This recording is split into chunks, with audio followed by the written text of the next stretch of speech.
Hello and welcome to Rewildology, the nature podcast that explores the human side of conservation, travel, and rewilding the planet.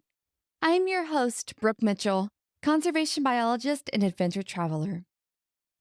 The Eurasian lynx is one of Europe's most iconic and tenacious carnivores. Full of grit, these cats regularly take down prey many times their size and fill the same ecological role as their bigger feline relatives. The Eurasian lynx is also one of Europe's most imperiled predators. Regionally extinct in areas and barely holding on in others, conservationists have recognized that serious work is required for these cats to thrive. Considering the elusive nature of these cats, you might be asking, how do you go about restoring lynx numbers, connecting isolated populations, and studying a cat that's a master at not being seen? Additionally, how does one engage all stakeholders, including local communities, hunters, educators, and tour guides in lynx conservation? These questions almost seem unanswerable, but the guest of today's episode has figured it out and shares his knowledge with us today. In this episode, we are sitting down with Vedran Slijepčević, wildlife veterinarian and a founder of the LIFE Lynx project. While in veterinary school, Vedran attended a lecture by a well-known Croatian bear scientist, and right away he knew he wanted to become involved in large carnivore research. After volunteering in all sorts of research roles, Vedran landed the opportunity to go into the field to study the Eurasian lynx, which laid the foundation for his future career as a predator researcher and a senior lecturer. Vedran and I discuss his life's journey and how he became a veterinarian, large carnivore researcher, senior lecturer, and seasoned hunter. We then chat about wildlife management and how Croatia manages its large carnivores. Following, we explore all aspects of the lynx's life, their natural history, why they became almost extinct in the Dinaric Mountains, issues the population is currently facing, and how Vedran's project LIFE Lynx is bringing them back. And of course, sprinkled throughout the conversation is the human dimension of coexisting with lynx, because, as we've learned, engaging local communities is crucial to conserving wildlife. All right, everyone, without further ado, please enjoy this conversation with Vedran. Well, hi, Vedran. Thank you so much for coming on the Rewildology podcast today and being a part of this very unique and super fun European large carnivore series that we're working on together. And I'm so excited to have you on because you have a very unique perspective that I feel needs to be told more, and your background and your knowledge and everything. So let's go through your journey. What is the story that led you to what you are doing today? Well, it's actually quite a long story. Let's get through all of it. I want to hear all of it. Yeah, it's like more than 30 years old. It begins when I was 5, when I decided to become a veterinarian. I was primarily inspired by documentaries, as I wanted to become a wildlife veterinarian.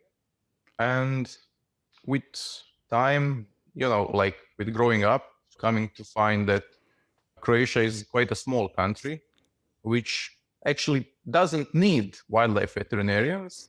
Then you grow up and say, okay, I'll just be the regular veterinarian for livestock or pets and stuff like that. So I started studying veterinary faculty, and already on the first year, I've met Professor Huber, who is world-known bear scientist. At the time, I really didn't know about him before he started to give us lectures. And then I saw, wow, you can do this in Croatia. It's wow, it's fantastic. So I really got very interested and started volunteering already on the first year. And at first, my volunteering consisted of cleaning bear and wolf bones, like conserving them, marking them, and actually the stuff that people usually considered boring. But for me, it was really fun and exciting, as I always actually loved bones. So almost every day I woke up very early, around 5 a.m., came to the faculty, worked at least 1 hour, and then went to class. So professor and his colleagues recognized the effort I did, and already at the end of first year, they offered me to join them on fieldwork. Yeah. And actually, the first fieldwork we were working on was capturing an orphan bear cub. It was approaching people, the village settlement, and well, already on the first fieldwork, I got the chance to work, and it was really fantastic. Professor Huber was really like that, quite simple, you know. He said, "Okay, do this, and this, and well, that's it." It's very simple. So in time, more and more fieldworks were there. My faculty went on quite well. Also, it was not all fieldwork. We also had some parties. You know, it was not like all just books and fieldwork, and it was really fun to study, and all really went well. And by the time I became fourth year, I already got keys of quite old all-terrain vehicle and managed to work in the field by myself. And it was really now coming from the position of a lecturer, I see that they really had a lot of trust in me. So I got to work by myself and also to have some other students with me, showing them how to work. And by the end of fifth year, I got employed on Dinaric project, which was involved in lynx research. It was for 1 year, and it was very interesting project where I got to be almost for one entire year in the field with short breaks, like 2 or 3 days break, and then again 2 or 3 weeks in the field. And I really loved it. And it was paid, you know, like when you're a student and you get paid and you spend a lot of time doing what you like, you actually don't need anything more. And it was fantastic. At the time, with the first salary, I got 2 major investments. One was really great sleeping bag, in which you can sleep on minus 16 and you can survive on minus 30. You know, like great feathers. It's really warm. And the other investment was Canon DSLR camera with the lens. It was not really an expensive professional equipment, but for a start, it was really great. So with the combination of these 2 things, I really got to do a lot of great things. And when I remember actually that investment, it was probably the best investment I had, because in that year, I really got a bunch of opportunities for both photography, and the bag actually saved my life quite some time. So I didn't face to that. By the end of the project, in time, I had to finish my study to get my degree.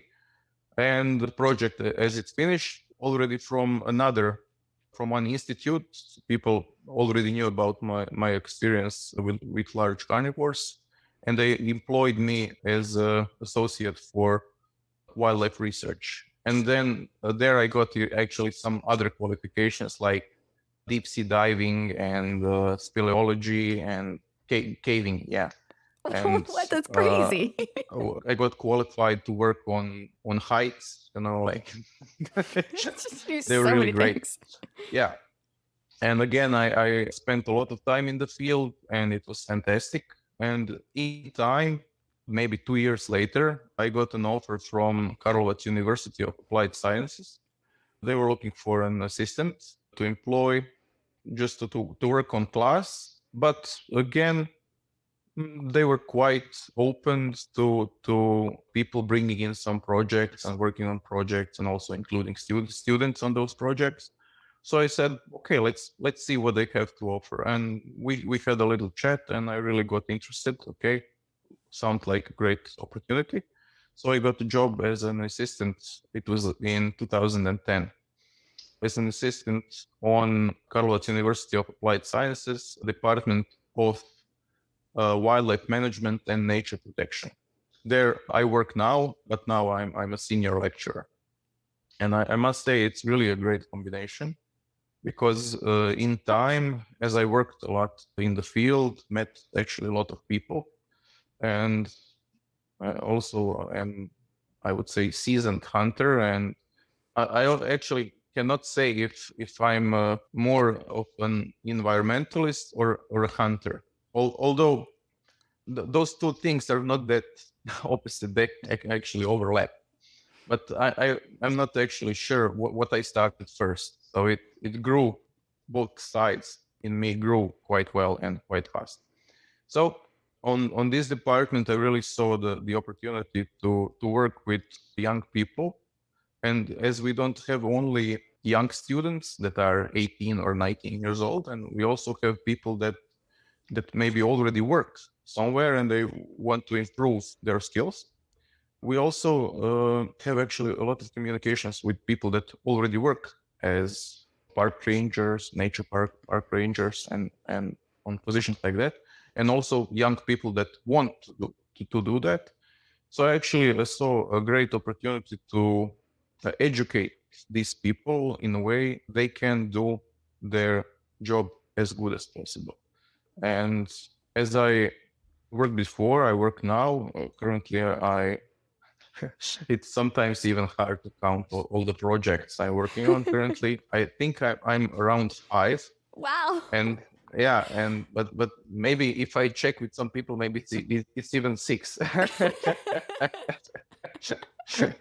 Maybe I even still don't know about some of them. So yeah, but it's really great because whenever I have the opportunity, I include some of the students in the work, so they see the entire process of working on projects. And the idea of this department I work on, the goal is to give students some basics, both in hunting and in nature protection. So it's always good to include both in projects. So hunters get some more idea of nature protection, and those students that are more interested in nature protection, they get some new ideas about how hunting. Some of them even decide to become hunters. It's interesting, you know, like in few years of studying, people open up.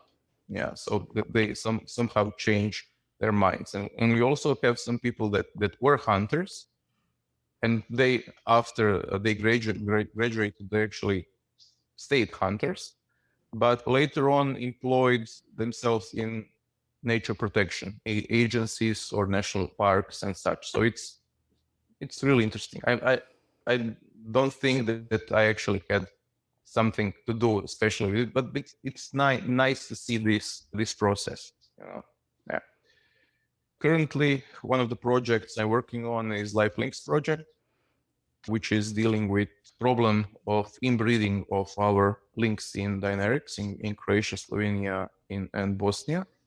And it's, I must say, you know, when people ask you what is the biggest thing you ever did professionally after the end of this project, I think that I will say that's really the highlight. Although you never know, you know, I will probably be working for 20, 25 more years, maybe 30, I don't know. Yeah. So I know how long I might to live. So maybe there will be some new highlights, but this is really big thing, because I have people calling me and they said, "Wow, you're really one of from the team that are saving the lynx population." Yes, I guess so. Yeah. So it's really great, and the project is really going great. We have 1.5 more year.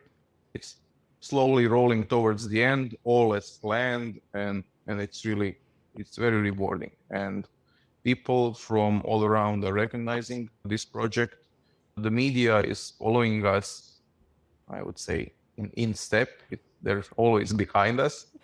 Everything we do, we actually don't have to call media, they call us. Nice. And That's yeah, convenient. and especially the Croatian side, people got very interested in the project. It's a big project. We have 11 partners, 5 countries, but in Croatia we are doing this with a lot of effort, and again thinking a lot about human dimension. And the people recognize that. And again, lynx is a very charismatic animal, so it's not that hard to get people's attention. Whatever you do with the lynx, you get always reactions. Oh, how cute it is! Oh, fluffy. People, I guess people like that. Yeah, and so we're not now like 5 or 7 times more in media than we were supposed to. So it's really regarding project usability, it's really great. But also regarding the main part, the inclusion new lynxes in our population, reducing the inbreeding, it's also going well. We already released 15 lynx, but both in Croatia and Slovenia. In Croatia, it was 5 lynx, and we plan to release one more in next year, somewhere in spring. So it's really going really, really great. The people are very positive. The project team is fantastic. So I don't know, it's like some kind of fairy tale. I don't know. or a good dream. So at the moment, we'll probably wake up. Sounds like you're doing a fantastic job. And yes, I definitely want to get in very, very deep into your whole project and everything surrounding the lynx. But before we do that, I would love to take this up just one notch, since you are a wildlife management and nature protection expert. So sometimes as like a conservation biologist, or maybe someone that might be more on the environmental side, or like I said, the science side, or these other sides, from your experience, what is like wildlife management's overall role in large carnivore conservation? What would you say is the very important aspect that sector brings to making sure that our carnivores are still here? Yeah. The main thing when we are talking about management, it's always to keep a cool head. Like whenever you have a certain problem, and with large carnivores, especially with animals like bears that can get easily habituated to humans and really cause problems, it's always very important to have a cool head and always keep in mind what's good for the population. That's really the main thing. And then you have to channelize that somehow through people's perspective to get some kind of goal. But the main thing, and really the best thing we have in Croatia, is really a lot of habitat. Croatia is not that big country. We're like 56,000 square kilometers. I guess we're like Yellowstone or something. Yeah. Okay, a bit bigger than Yellowstone, but Yeah. but we have somewhere around 10,000 square kilometers of almost completely connected forest. Wow. It's like huge area. It's not all a national park. We have there national parks, we have nature parks, we have hunting grounds. It's all included in this huge area. It's this main mountain range, actually Dinaric, it's going through Croatia, and we share it with Bosnia and Slovenia, but Croatian part is around 10,000 square kilometers. And there we have lynxes, we have wolves, we have bears. The number of bears is around 1,000. Maybe more, not so likely less, but we really have a lot of bears. So the main thing is that the habitat is still, I wouldn't say intact. It's a managed forest in most of cases. So there is tree cutting, but it's a selective harvest. It's not like complete taking down the entire forest. Like clear cut? Yeah, no clear cutting. They have selective harvest. So every 10 years they come in this one department, forest department, and they take some of the trees and they leave it for 10 years. So at the time, animals move away because of all the machines and chainsaws and stuff like that. But when people move away, animals go back. There is some more light, as some trees are missing, so some more growth grows up. There is more food for herbivores, and they use that, and they have some peace again. And the main thing is that the habitat remains secure. It's not significantly changed. And it's very interesting that animals actually got used to people in those areas. And when people move away, people usually work from 7 a.m. to 3 p.m. And then people move away, and then the animals step in. So that they use the habitat after work hours and during the night. So I guess that they share the habitat. And there is, thanks to mixed forests of beech and fir, there's actually a lot of natural food for both large carnivores and their prey. So they don't have that much need to go close to human settlements, especially when we're talking about bears and lynx. When we're talking about wolves, it's a bit more complicated, as in some areas there is some unguarded cattle, so wolves get habituated to feed on livestock, and that's actually quite a big problem always with wolves. And you have some people that are trying to reduce the number of wolves. All 3 species are strictly protected in Croatia, although bear is also game animal. So from one side it is strictly protected, but from the other side it is allowed to be managed. So around every year, around 120 bears are legally shot. It's not a small number, it's significant. But again, with that approach, the bear population is still rising. So I guess it's not. So to interject really fast to make sure I understand. So it's a protected species that's also managed. So does that mean that only 120 bears are allowed to be harvested? And then if somebody, like, let's say, shoots bear 125, then are there heavy fines or something? Then is it like they're going against that protection? Or I guess maybe if you could explain it a little bit further, what exactly that means to be a managed, protected population, just from my understanding. No problem. Because I would say it's under strict surveillance. So when we're talking about bear hunting plan, they actually have, for every year, they have new action plan for bear management, where they say, okay, they have a special commission that in every year they will see, okay, what's the status of bear population? And they will say, okay, status is good, we can allow 120 bears to be shot. Or they can say, we had some more unplanned mortality, like traffic or maybe poaching or some other causes of that. And they can say, okay, we had more mortalities like this, now we will reduce the quota. So the main thing is that this model turned out to be actually good for bear conservation, as it is allowed to be hunted. The people gave them value as a trophy animal, hunters primarily, as most of bears are shot in commercial hunting. So after the bear is shot, the owner of hunting rights will probably get a few €1,000 for this bear.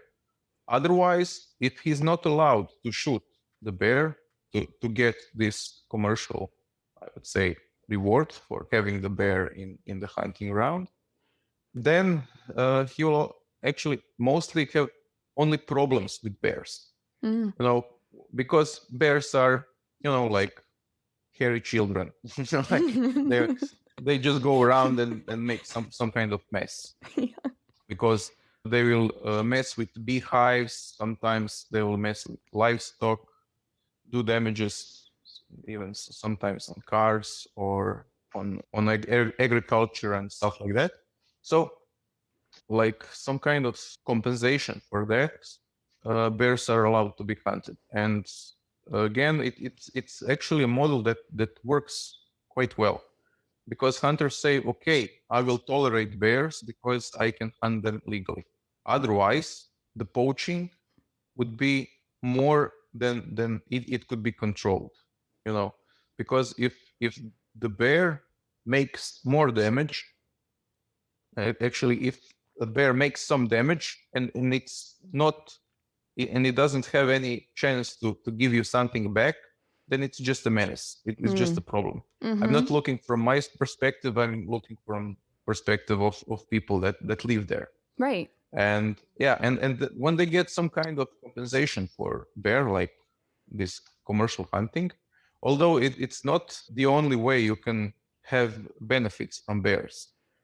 You have, I don't know, photo hunting. That there is some, I know, 2 or 3 agencies that are only included in bear photo hunting, and it's also fantastic. It's again, it's shooting bears, but it's shooting With with a cameras, camera. not with Yes. bullets. Yeah, so it's non-consumptive use of bears. It's really great. And one person even got the idea. It's fantastic.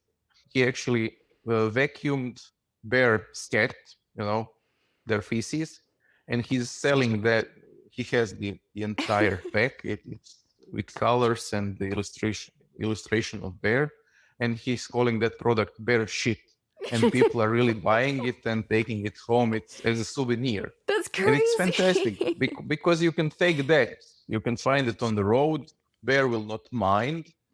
And it's actually something that went through the bear. So you can have it in your hands, and in some weird way you can have connection with bears. That is a weird way, but yes, it's connection. Yeah, but it's very sympathetic. Yeah. Oh, that's wonderful. Yes, thanks so much for explaining that too. So it seems that when you have a very well managed population, then a lot of maybe conflict between people, essentially. Well, also, as we all know, large carnivores are ridden with conflict just because they exist, and humans naturally don't like things that are a threat. So that is wonderful. Thanks so much for going through that with me. So let's go back to the lynx, which is obviously your love and that you've had so much work in hand on. So before we dive deep, like really deep into LIFE Lynx, could you maybe take us through the history of the lynx in your area? Because you briefly mentioned an inbreeding problem and stuff. So what has happened with the lynx up until now? Yeah. If we look a lot back in the past, then we can see that the lynx actually primarily died out in Dinarics at the beginning of 20th century. Its extinction was primarily due to hunting, as the people looked at them as a problem animal for game, like competition.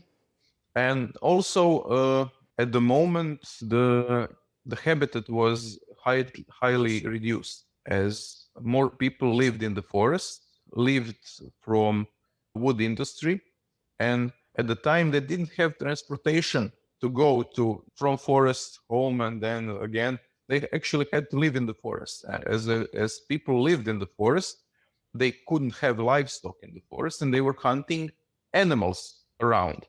And as they were hunting animals like roe deer, chamois, and other red deer, they actually reduced the numbers of those species, which again influenced the lynx.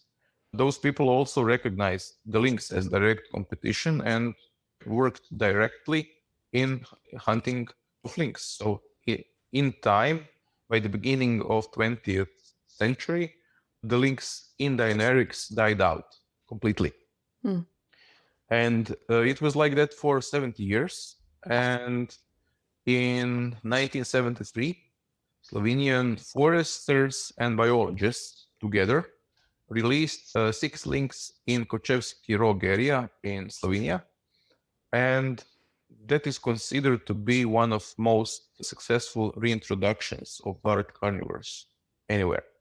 Because those 6 lynxes that were released, 4 females and 2 males, they were breeding and spreading rapidly throughout the Dinarics because they had really great situation for them, because in time ungulate densities improved as forest management became a lot better, and also hunting management was working towards increasing ungulate numbers. And other fun fact is that roe deer, which is the main prey of Eurasian lynx, was developing 70 years without a predator like lynx. You know, they completely forgot about lynx. So I would dare to say that almost every young lynx that left his mother found a new territory and had a lot of prey that didn't know about a predator like him. And yeah, and that's how they spread very fast, already from north of the Dinarics, from Slovenia, all the way to Croatia and all down south to Bosnia. So they had a lot of territory, a lot of prey, and they really spread very fast. And it was like that for 10 or 20 years. It was fantastic. And the lynx actually, as it spread very fast and the numbers were quite high, it was treated like a game animal and it was hunted. And there was, in Croatia, there was a quota of around 10 lynxes per year. And every year this quota was filled. It was not a problem. There was a lot of lynx. But in time, they noticed that it was harder and harder to fill the quota. It was at the beginning of 90s. And they said something is happening with the lynx. We cannot shoot the 10 lynx we are planning to shoot. Something is happening. So in the 90s, the lynx became strictly protected. And they said, okay, now the numbers should be increasing. But the numbers didn't go up, but they stayed somewhere around that. So they said again, what's the problem now? Since we were all aware that the population was started by only 6 individuals, of which some of them already were related, like mother and son, brother and sister, inbreeding problems already started to take place. And this primary expansion somehow just stopped, like they were just like here. And first, my colleague Magda Sindicic from veterinary faculty, she worked on gathering historic samples from trophies, first skins, skulls, genetic samples to try to study the genetics to see if there are any signs of inbreeding. At the beginning, from, I would say, further history, it was not such a big problem. But as the samples became fresher, the inbreeding became more and more apparent. And now our freshest samples are actually saying that all of our lynx are related like brothers and sisters. So whoa, that's not good. Yeah, we would even say more than that, but it's very high to understand how can you be more related than brother and sister, Right? like yourself. So we were aware of that a long time ago. That's why we gathered together with both Slovenians and Italians and other partners, and decided to start with this Lynx project. As we actually, before even thinking about Lynx project, we were thinking about, okay, we have to bring new lynx. How can we do that? Which is the simplest way? How many? It was really very complicated. And then we decided to go with the application to LIFE. And the first application didn't pass. We used that as a good, I would say, a good lecture to work on our application. We optimized it really a lot, and At second time, we passed, I would say, with flying colors. And by the look of the project, it really was deserved. So currently it's really going well. I don't know how brief this explanation is, but you got from the beginning of 20th century to now. So I guess it's okay. No, that's great. No, that was fantastic. Thank you. Because then I think that really set up the background for why LIFE Lynx projects exist. Or LIFE Lynx. Sorry. First I got dyslexic there. I was like, is it Lynx? No, it's definitely LIFE Lynx project. So now we are to your project itself. So what exactly do you do to help save the lynx? And from our last conversation, it sounds like the way you have approached this human dimension part of it as well is very different than a lot of other large carnivore projects. So yeah, take us through that. What do you all do? How are you saving the lynx? And then also, how are you engaging stakeholders in all of this too? Because they're really important. Yeah, learning from some mistakes, not actually our mistakes, but someone else's mistakes. We actually knew that if you only bring new animals to population and do not do anything else to conserve the population in the long term, you will not do enough. And the goal will be, questionable. Because there were some reintroductions where researchers simply released large carnivores in nature and then were confronted with farmers, hunters, and they really had a lot of against that. Mostly, as you mentioned previously, that people are mostly afraid of large carnivores. People are usually afraid of something they don't know much about, or mostly that they know wrong things about, like being afraid of sharks, something like that, okay, or lynx or wolves. Those are animals that really never attack people. So really no need to be afraid of those animals. So, but sometimes media will take those teeth and claws just to spark up the human imagination and give them something to read, which is always bad. So to go back to this human dimension, I must say it's always about the people, because you can't help large carnivores with some direct actions like we have on LIFE Lynx project. Okay, you have inbreeding, you need to bring new animals. For us, it's simple. If you look at this from other dimension, from someone who doesn't understand large carnivores, those people will only criticize.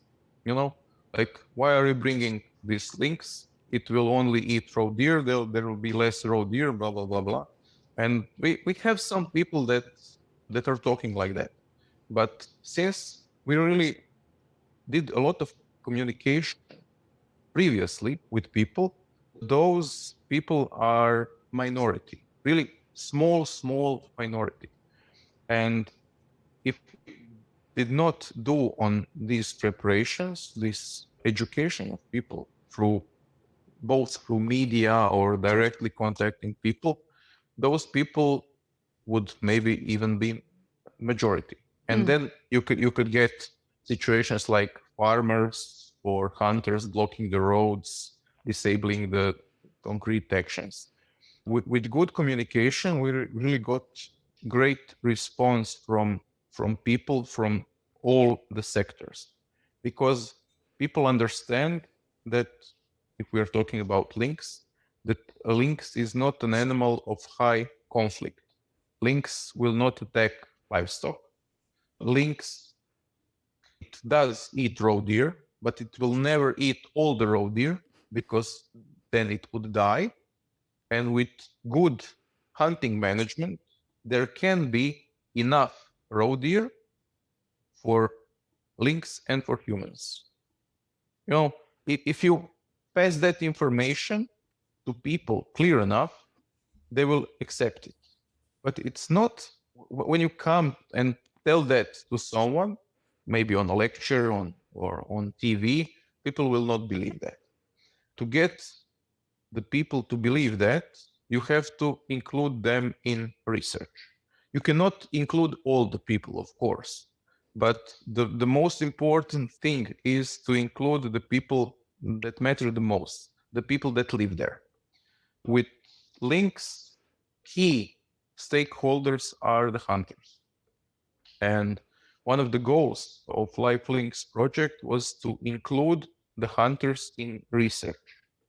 And when this group was included in research, they actually got the chance to give their best of their skills and knowledge to at first do on LIFE Lynx, on Lynx research, and then again to help the population. So it was really we really had some experiences where people that used to hunt lynx, like they were in the time when lynx was a game animal, then they had some skills that enabled them to, both skills and knowledge of lynx that enabled them to hunt lynx successfully. And those people were willing to share their knowledge with us to help us set camera traps to monitor lynx population better. That's so cool. And yeah, and the least thing we could do is to show those people information we got from the cameras, to let them know that this animal is there, maybe it's male, female, identified by spots on their fur. And again, the one of the best moments was always to name the lynx after the person who helped us find that lynx. Like I would say the best form of appreciation was that. Mm-hmm. Either that or to ask that person to give lynx the name. So it's one very, very powerful moment where you really acknowledge the effort and the knowledge the people gave to us, shared with us. So we really had a lot of situations, both in Croatia and Slovenia also. Slovenian hunters are really fantastic. They're even hunting alliance, so which is the roof organization of all hunters in Slovenia, is the partner in the project, which is really fantastic.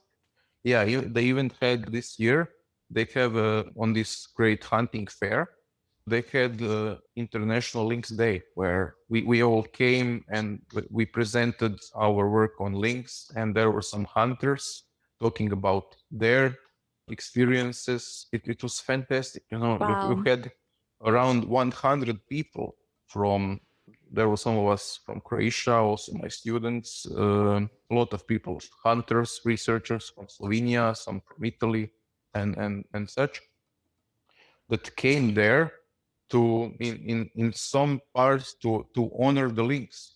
It's really fantastic.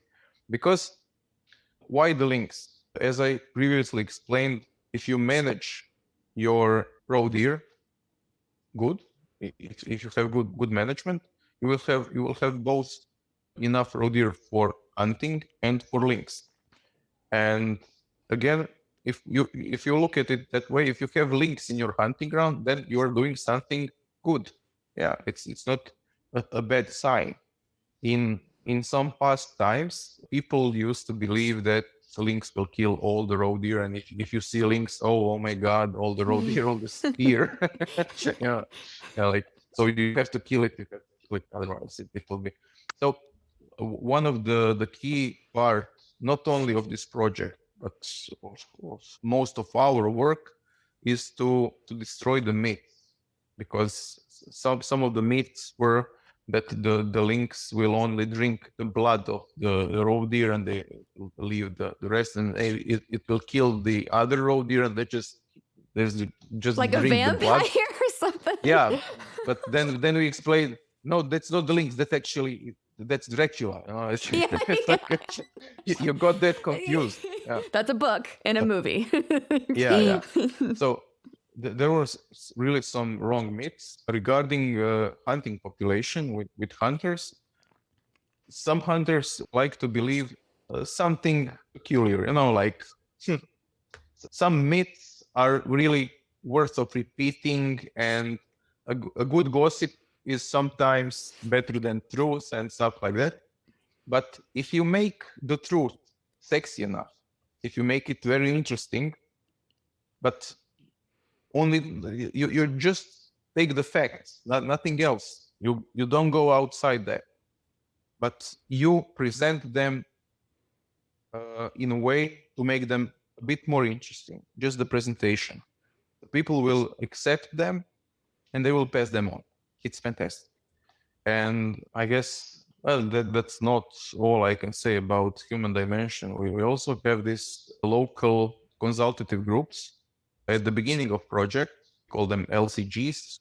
For us, at the beginning, it was just another project action where we should have some meetings and do stuff, like indoors. And us researchers, we like more to go outdoors and stuff. But okay, we have to do this, so let's do this. Let's do this as good as possible. And the main people that were working on this part were people from BIOM and veterinary faculty. I included myself just as a researcher to give some information, to present something about research and biology and stuff. So the idea was to find people that are locally significant. Like we have hunters, we have owners of some tourist offices, we have teachers, especially biology teachers, and maybe some people that are, I don't know, maybe even some people from local government and stuff like that. So we called them all in one meeting. Some of them came, some of didn't have interest, of course. Yeah. But the ones that came, there was like around 15 people, and it was very mixed group. Otherwise, I don't know where you could get all of those people in one room. It was very interesting. Yeah. Because again, you had some NGOs, you had some hunters, like normally they don't talk to each other. yeah. So, but okay, they were all there, and now let's talk. So we did a short presentation about project, and then we asked them, what do you think about the project, but not just all the good things. Tell us, what do you think maybe we should do better? And that's actually one of the things that people like. When you ask them for advice, and even when you ask them to criticize, because again, it's not just ask them and then don't listen. Of course, you have to listen to them and you have to think about. And some of the things were really great, and some of the things, actually many of the things, we included in the project, and it really helped a lot. Things like one media I completely forgot about. It was the radio. I listened to radio actually a lot, as I spend a lot of times behind the wheel. But at home, I actually don't listen to radio. And from my perspective, I don't know who listens to radio. And one of those people on the LCG meeting said, "Why aren't you on the radio?" Then I said, "I don't know what you're talking about." Well, many people in Gorski Kotar region, where I mostly work, many people in Gorski Kotar region are listening to radio. And actually, a lot of older people also listen to radio. I think, okay, yeah, those people maybe don't go to the internet, don't have social networks, and some people like watch TV more or less. How to even to get to those people? But they have radio on almost the entire day. They function with radio. They listen to it the entire day. And wow, maybe it would really be a good thing to go to radio show once or twice a year and give some interesting information. I always joke about that. Show pictures to talk about the links, about the project. Again, to allow people to ask questions if someone will have some questions. And it really turned out really great. And people said, "Oh yeah, I heard that on the radio. It's fantastic." So the idea is the more people get the information, the less fertile ground for misinformation you have. It's simply by informing people, you make them more resistant to lies. And it's fantastic, because if someone would like to hurt the project and again try to start about talking about lynx will kill, look at this, now they have released another lynx, now it will kill all the roe deer, and then you have maybe a school child that will say it is not true. The lynx will eat only 14% of roe deer in his area, and it's like yeah. But it's a fact. It's a scientific fact, which is researched, proven, and really it's a fact. It will not kill all. It will eat 14%. Not 40, it's 14. Not that much. You can live with that. Yeah. So it's really, it's been really a great journey for now. And I believe it will, the destination is quite visible, the final goal, and it's really all going well with no serious threats within the project. So we should, I would say it's completely under control, both in Croatia and Slovenia, where we are releasing the animals. Oh, that's so wonderful to hear.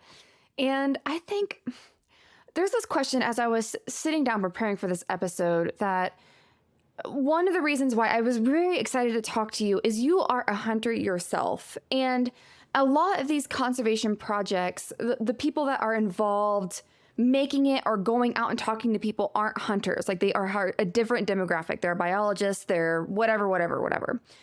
Do you feel like, since you are a hunter yourself, that maybe that community was more receptive to this project? Or do you think that you all were so open and transparent that that's just a bonus?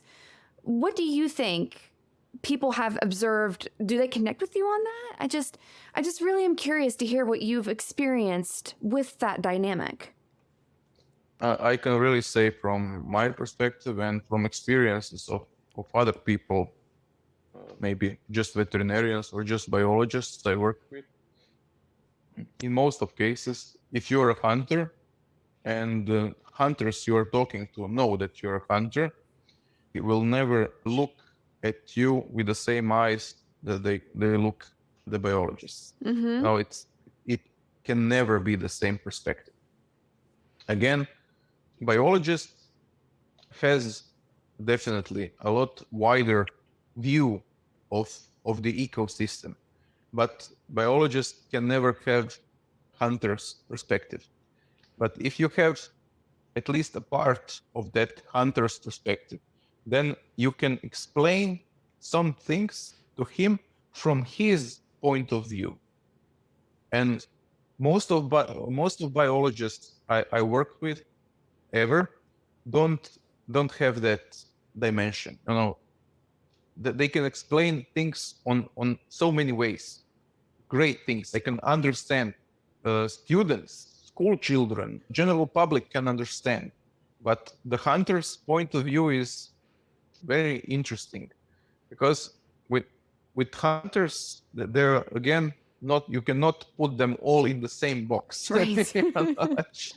When we're talking about hunters, you're probably talking about at least 5, 6, or 7 different types of people that look at hunting from different perspectives. And if you look at them from biologists' point of view, you just see hunters, But if you know a bit more about this population, then you know that some hunters are more interested in trophies. Some hunters are more interested in game conservation, helping animals go throughout the winter, bringing food and stuff like that.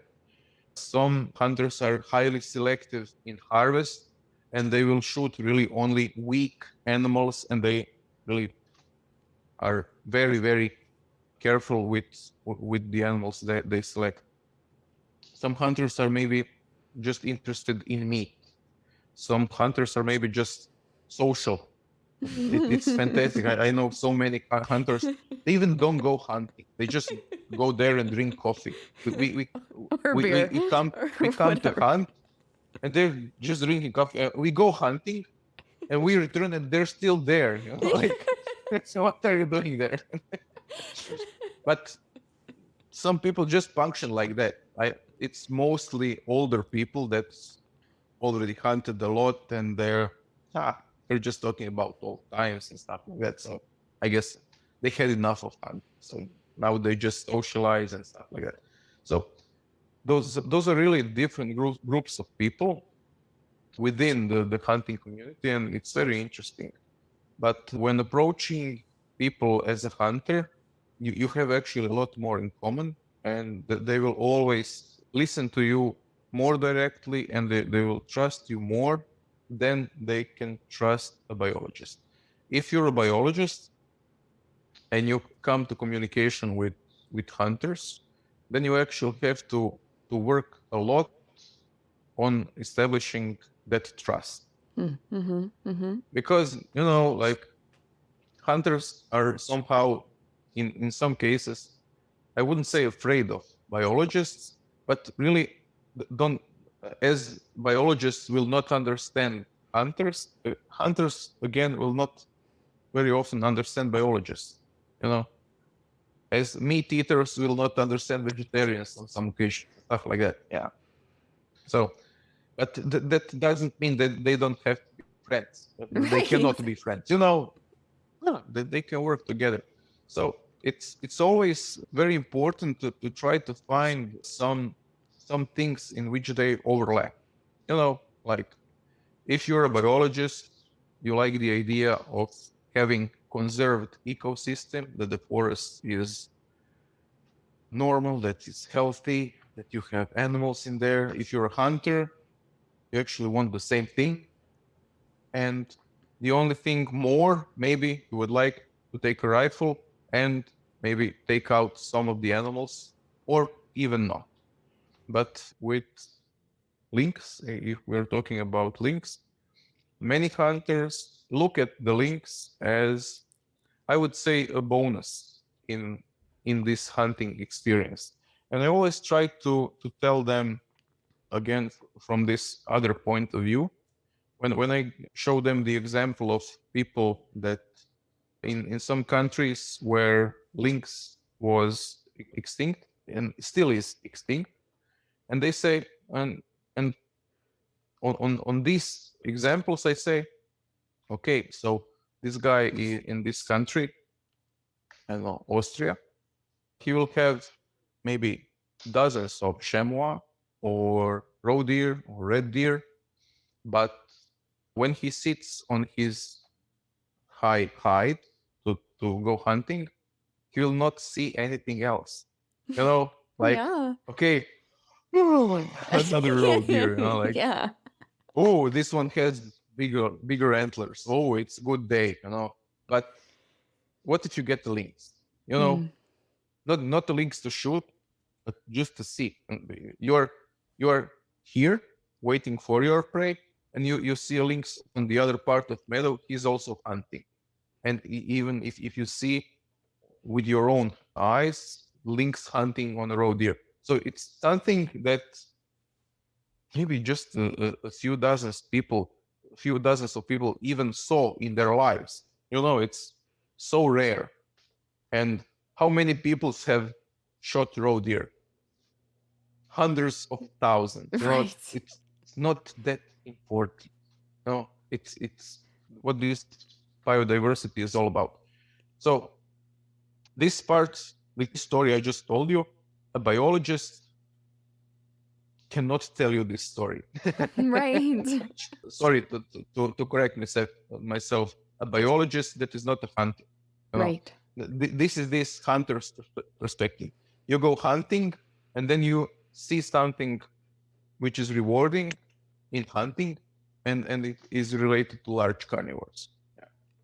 So again, with presence of large carnivores, you will have more rewards than how would you say, the opposite of rewards, like Instead of rewards, like minuses. Yeah. minus the rewards. Minuses. Just like Or just, bonus yeah. less minus. Yeah, Yeah. I don't know. Yeah. So, and when I talk to people like that, it's really something. And I know it's some people, some of the hunters that were included in research that helped us catch some lynx, to put some colors on them. And then those people, well, again, they got the opportunity to have a picture with the lynx. They value that picture with the lynx. It's something really out of the ordinary. They really appreciate it. And I would say that for almost every of those hunters, after that, they would never shoot lynx. Even maybe in future, if it would be legal to hunt lynx, I believe that they wouldn't do it. So I not because it would be bad, but simply it's not that. It's something you had in your hands. It's special for you. You will not shoot it. It's simple like that. Right, I that cannot personal say connection. Sorry? No, yeah, exactly. That personal connection that you have with something. Yeah. You just can't imagine taking a life after that. Yeah. So I can really say that for most of hunters I know, again, not for all, because all people are different, but many people are. You can see that in their eyes. On this picture, they're like, oh my God, look at this. yeah. Oh, no, thanks so much for exploring that with me, because that is one part of the story that I have not been able to have on that much, which I see is very important, because I actually come from a hunting family myself. Growing up in rural America, a lot of people there hunt, and that's just part of what you do. Like my sister and her family, that's one of the main ways that they have meat, is they go out and they take white-tailed deer. And so I feel like just having more of that story here. So if someone is listening that are still very against hunting, I understand maybe why they might have that viewpoint, but listening to that story that you just said, I hope will just get the wheels turning about why it's so important to have every voice on this. And that's what Rewildology is all about. The podcast is having so many different voices. Like we all can call ourselves a conservationist, but maybe how we do that is different. And every single viewpoint is valid. Like every single viewpoint is valid. And so, yeah, that's why I love having you on, because you are like, you have one foot on this side and one foot on this side. And you can bring both perspectives to this one very special species that very few people have the ability to do. So yeah, you were like prime to teach us about this and everything. So on that, let's step to the other side, the biologist side of this. What are some really cool discoveries that your team has made? Like let's just geek out over the science part for a little bit. What have you learned about the lynx in your years studying them since your project launched? I really don't know where to start. Yeah, but I must say they're really not just because we research them, but they're really fantastic animals. And it's with time, it really became very easy to get in their heads, especially with snow trekking.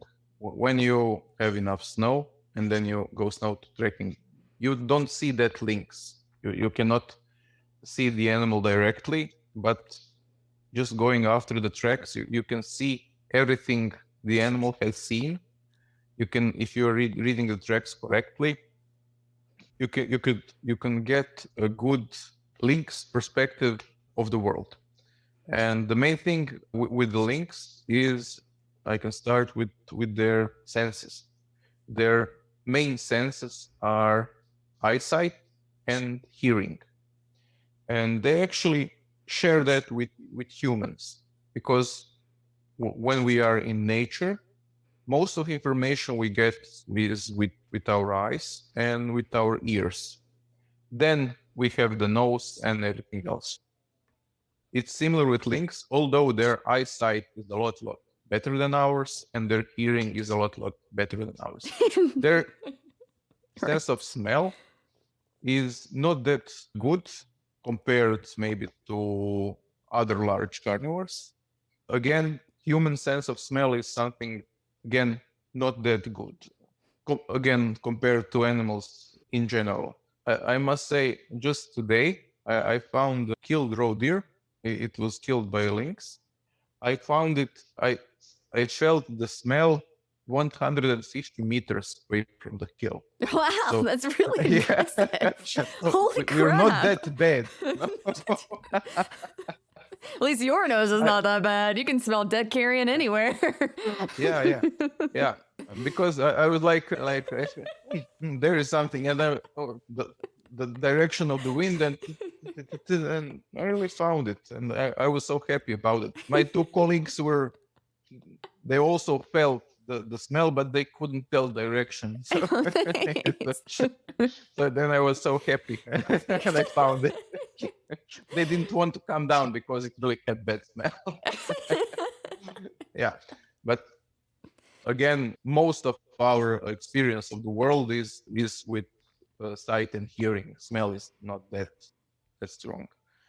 It's similar to lynx, and when we think about lynx and their use of their habitat use, then we also, with this node tracking and both telemetry, we found that they mostly use higher areas, which is very logical, because when you have those senses pretty much developed, then the most of information of the environment you will get if you are high, on the high ground. Because if you are on the high ground, then you can see more, you can hear more. If you're somewhere down, you hear and see a lot less. You can hear only things that are just around you. That actually distinguishes them a lot from animals like wolves. Wolves' main sense is a sense of smell, and it's really fantastic. I've also done some research on wolves with wolf trapping, telemetry, a lot, and they're really fantastic as a pack animal, learning each from other, and fantastic. But it's so hard to get in their heads. Why? Because they think with their nose, not with their eyes or their ears. They think with their nose, similar like our dogs. And when the wolf is going out to find a meal, the wolf will mostly go on forest paths, like game trails or forest roads, where's the highest chance to get a fresh smell of a deer that just passed by. With lynx will mostly not feel the smell of deer. It has to hear it, or it has to see it. That's why it goes usually on the high ground. In most of the Dinarics, on this high ground, you mostly have rocks. And when lynx moves on rocks, either on naked rocks, or maybe if it has some moss, they're so silent. Lynx are usually silent, even if they move on dry leaves. They're still very, very silent. The closest I had a lynx that was not tranquilized, it was on 6 meters. Wow. Yeah, because there was a lynx kill, and I had to tranquilize one particular lynx. It was a female with 2 kittens. I had to tranquilize one of the kittens. It was before LIFE Lynx project to change the color on the lynx. So I took the tranquilizing gun and waited. And I had this young lynx coming in front of me on 6 meters on dry leaves, coming to feed. I was looking at the lynx, and I was not hearing it. It was really like I was looking at the ghost. That's crazy. Yeah, it's so crazy. Again, if you have a cat at home, it's maybe a bit easier to understand, but this is really fantastic. They really have those huge paws, and they're so with a lot of hair on their paws. They're very silent. Yeah. So as in Dinarics, you have a lot of rocks on this high ground. Then when the lynx spots a potential prey, it can use these rocks to move on completely soundless, completely. And also he will use those rocks to hide between them. So it's really fantastic the way they hunt and the locations that they use as their resting places. If you find a good lynx resting place, in the middle of the winter, you will feel warm. It's, like it's fantastic that they choose them so good. Yeah, it's usually oriented towards south. It's still on high ground, but it's protected from north. So they get the sun, they don't get cold winds from the north, and they usually have some kind of game trail just down. So they rest in the sun and wait for the meal to come by. It's fantastic. Sound just And like a cat. And they're very lazy, by the way. Yeah, cats are cats. I love cats. Yeah. So that's just one part of the story. We also have some interesting discoveries. Those are not yet confirmed in a matter of written science papers, but at the beginning of lynx research, we all, and also the scientific literature went in the direction of saying that lynx is the solitary animal. We all know about that. Yeah. Females, they have kittens and they raise their kittens, then after 10 months, they turn them away and then have new kittens. Males are with females only when they mate, and then they don't have any more interest. And this is what most of books are saying. And we took that for granted and at the beginning, but in time, we noticed that sometimes they socialize during the year, in actually every part of the year. And even in some occasions, they share a meal. Wow, really? Outside of breeding season. Yeah, a male with a female. Yeah. So again, we discussed actually a lot about that. Why is that? And it was actually very logical, because we were looking at the lynx as a solitary animal. Why is the animal solitary? Doesn't it maybe like other animals, even of opposite gender? Yes? No? It would be weird. A male lynx would like females only during the breeding season. When you change the perspective, then it becomes weird with these solitary animals. So most of wild cats are, wild felines generally are solitary predators, yeah, except for lions, yeah. But why are they solitary? Mostly because they are ambush predators, yeah. How can you catch successfully as an ambush predator if there are two of you? Very hard. I know that from hunting perspective. Yeah. If I'm sneaking in the forest with someone with me, no chance I will hunt. I will catch something. You don't do that. Right. Simply, you don't do that. So they're mostly effective when they hunt alone. And that's why we call them solitary. And most of the year, they really are completely solitary. But if you're a male lynx and you catch a roe deer, I don't know, in June or July, outside of the breeding season, when you have a lot of meat, then you will not have anything against sharing a meal with a female.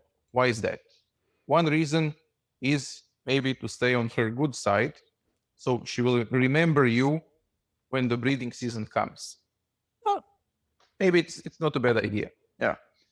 The other reason, which is, I would say, biologically more important, is if in case you had mated with this female and you share a meal with her and her kittens, then you increase the chance of survival of their kittens, which are also your kittens. It's not like a lion pack when they will be together all the time and hunt together and stuff like that.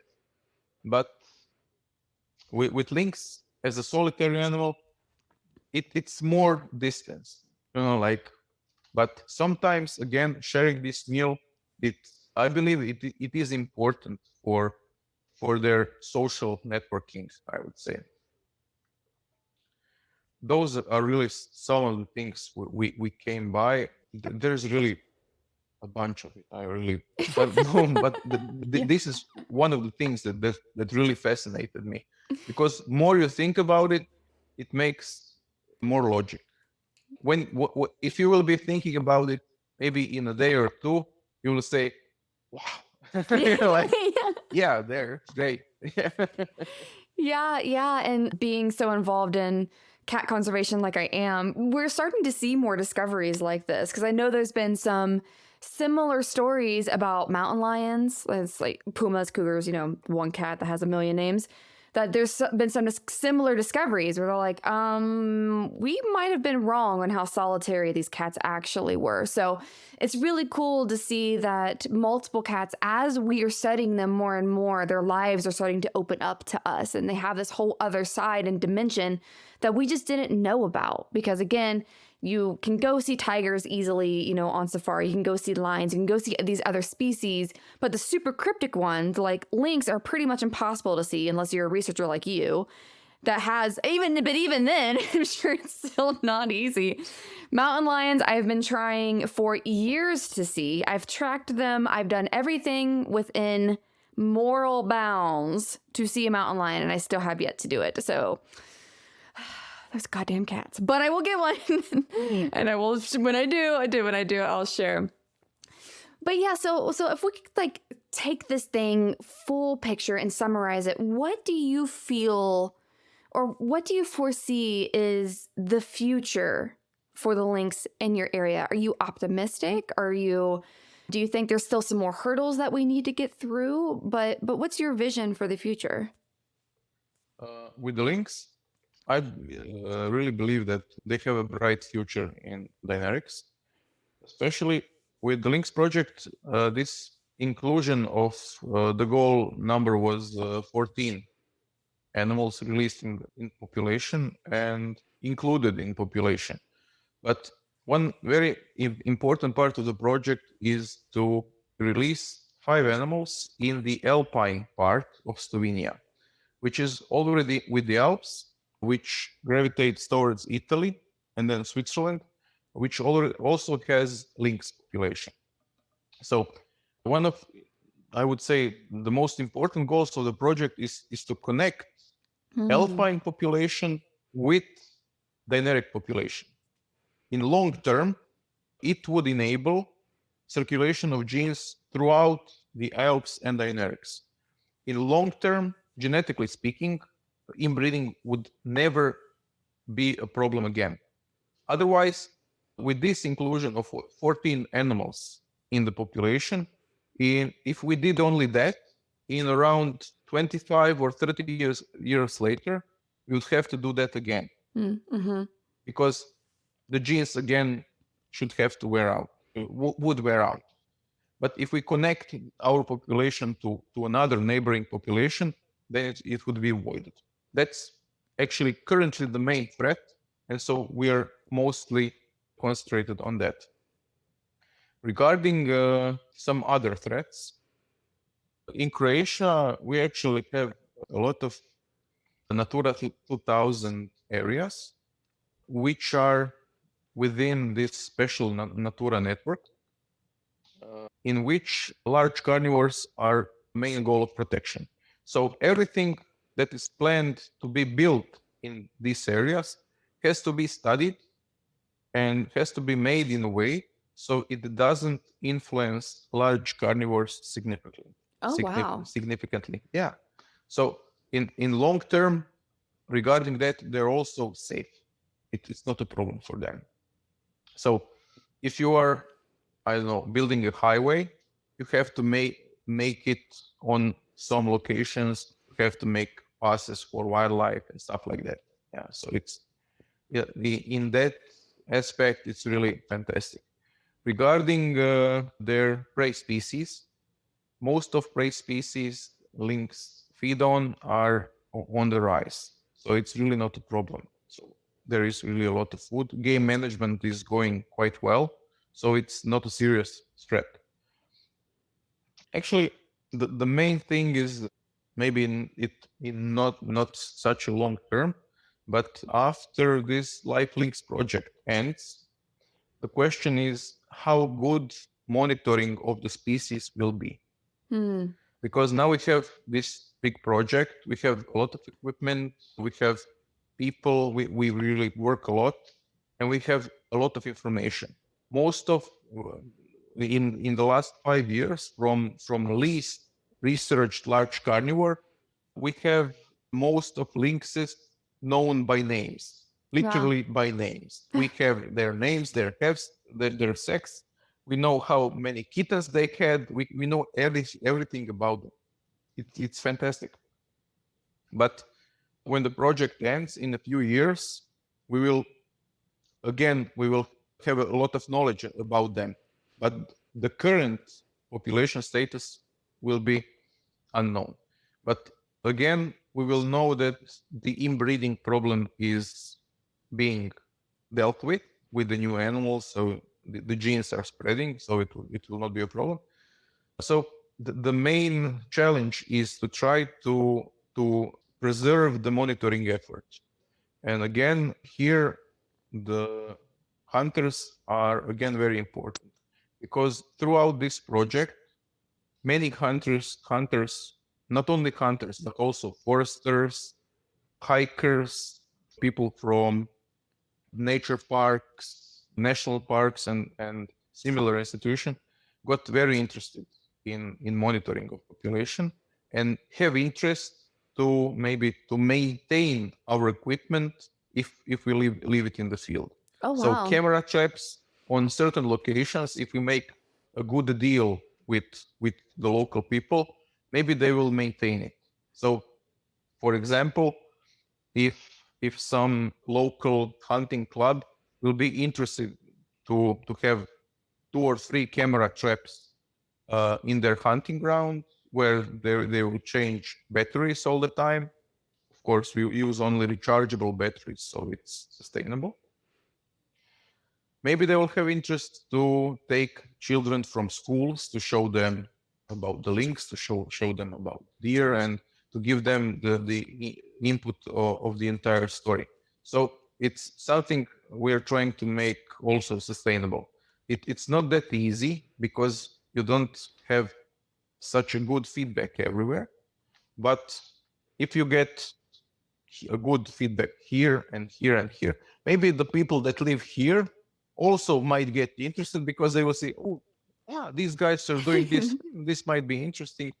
And maybe even the tour guides might be interested. So on some locations, that's actually one of the ideas we had, to include tour guides, to give them keys of our camera traps.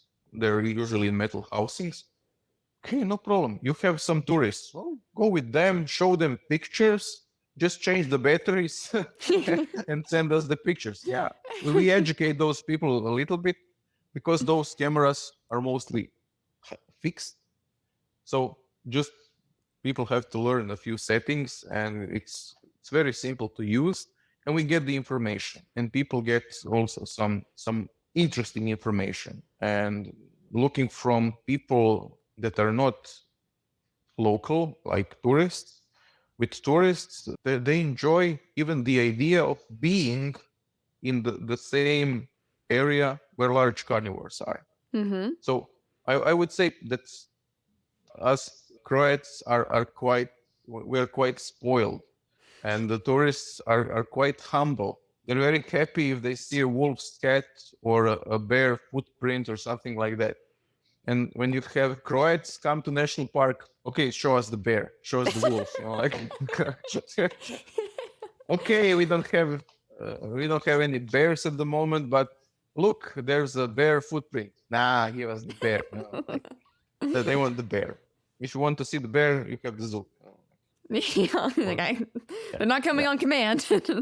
Yeah. So sometimes with people, it's very hard to understand that. Although there are some locations you can monitor the bears, you can go photo hunting for bears and stuff like that. It's really great, but that's not for general public. But again, for some people, it would be really very, very rewarding. I had some people that joined me that are not either my students or hunters, just some people from public that joined me in the field. And it was very interesting to see their perspective, because for them, it was like it was something so much out of the ordinary. And they were like, wait, is this really the smell of lynx urine? They were like, oh my God, I can't believe. Is this really lynx hair? Can I? Wow. They were like,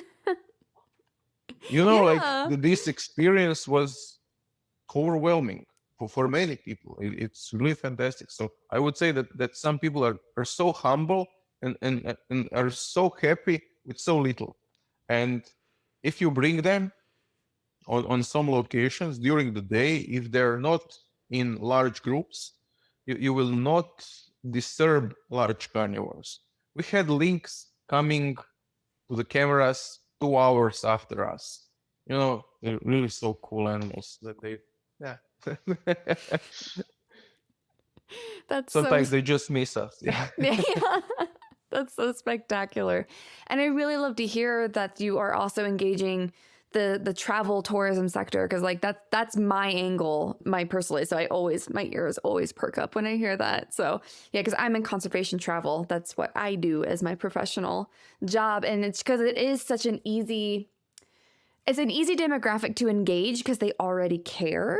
And then they are in the fields too. Like, your guides are some of the best people to engage with, because they know the animals, because they view them almost similar as a hunter does. Essentially they are going out to find them and bring guests to them, or whatever it is that they might be doing. So that is a very awesome sector to be engaging as well. So that's what I'm doing on my other projects on the other side, but that's another conversation offline.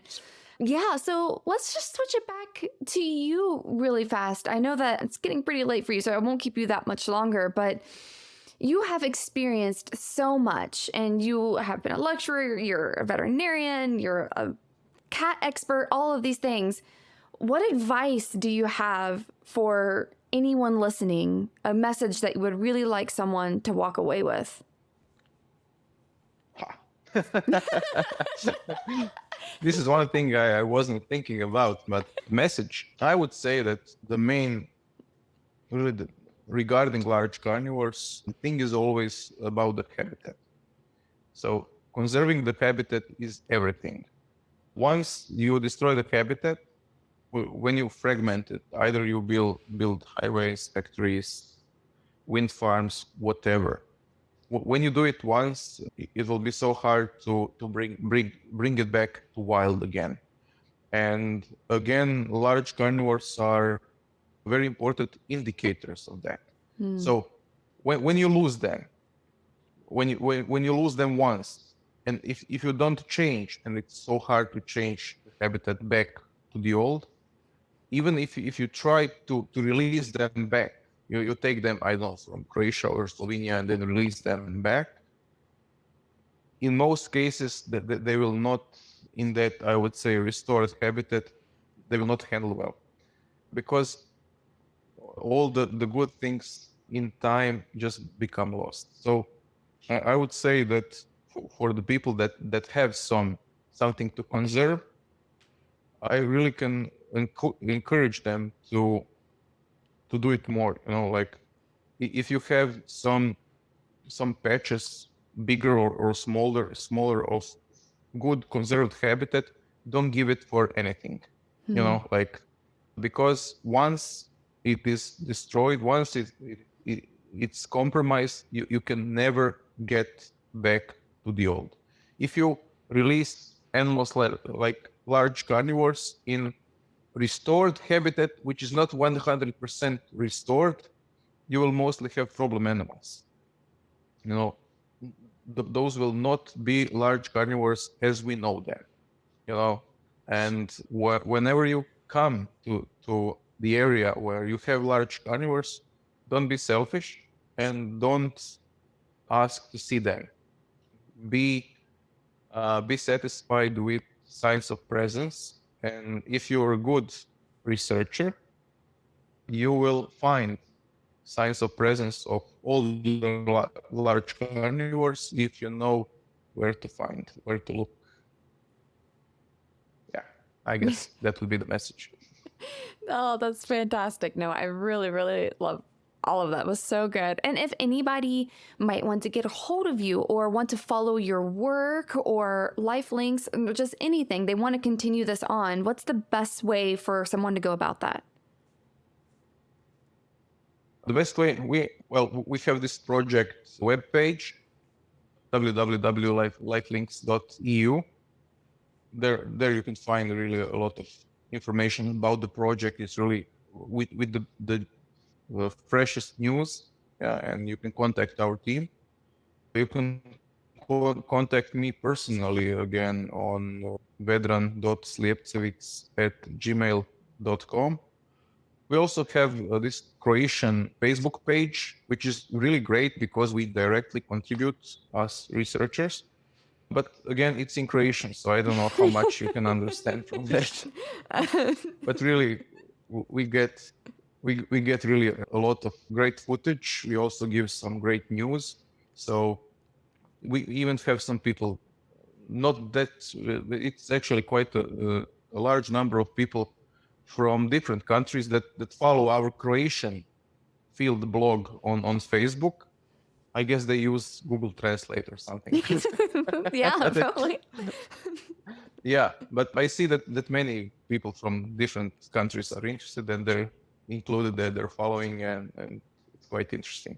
So if anyone will have any questions, either for me, I said maybe you can, I believe it will not be a problem to give some kind of contact. Yeah. So people can contact me, I can give them information, some other information, maybe if some of them even would like to volunteer on the project. It's a short time, but maybe even in future on Lynx research, as we are hoping to make some kind of long-term monitoring, maybe through this crowdfunding campaign or something like that. So people might be interested to work, volunteer or something like that, to be a part of the story. We are always open to that. Yeah. That's awesome. Yeah, and just keep me posted on that because I have a lot of people that I'm sure would be very interested. So just let me know. And I was already talking with Nashi about coming over myself, so we'll see if that happens. And I don't know if you noticed that, like, the Rewildology logo is a lynx. So, like, this is Yeah. So, it is so fitting that we sat down today and maybe even one day be engaged with your work myself, which would be so rewarding. If you will be coming, I want one of these t-shirts. I will totally bring a t-shirt. You don't even have to think twice about that. If I finally have an opportunity to come over, I will be sure that I see all of you and you get all of the Rewildology swag, and that we would just have so much fun. Just go. We will take you to the best link spots. I promise you that. Okay, I guess I'm just gonna book a ticket soon, and we will figure that out when we get there. Well, awesome, Vedran. Thank you so much again for sitting down with me, and I cannot wait to get your story out. Thank you. It was really great. I hope one day to meet Vedran in Croatia and hopefully see one of his lynx in the wild. I'll be sure to wear some Rewildology swag as extra good juju. If I put this trip together, I'll let you all know in case some of you want to join me. If you'd like to read more about LIFE Lynx and connect with Vedran, check out the show notes for this episode at the website where all relevant links are listed. If you enjoyed this episode and think someone else might find value in it too, spread the love and share the episode on your Facebook, Instagram, Twitter, and tag Rewildology. I'd love to hear your thoughts and share them with the whole Rewildology community. One last shout out to Focusrite for powering the podcast sound. If you'd like to see the gear I used to record the show, head on over to rewildology.com and check out Nature Podcasting under the Resources tab. Until next time, friends, together we will rewild the planet. Hey, thanks again for listening to this episode of Rewildology. If you like what you heard, hit that subscribe button to never miss a future episode. Do you have a cool environmental organization, travel story, or research that you'd like to share? Let me know at rewildology.com. Until next time, friends, together we will rewild the planet.